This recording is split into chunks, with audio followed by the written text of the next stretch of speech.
Здравейте, приятели! Искам да ви представя едно ножче с инкрустация. За първи път ползвах червен материал в инкрустацията, освен среброто. И честно казано, много добре се получи.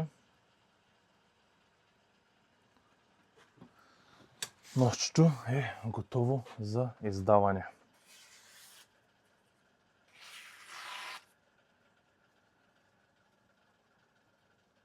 Я да пробваме с подпиране на пръстите.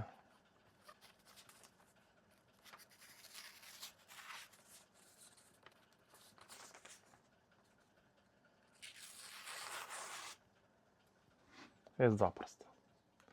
Хубав ден на всички!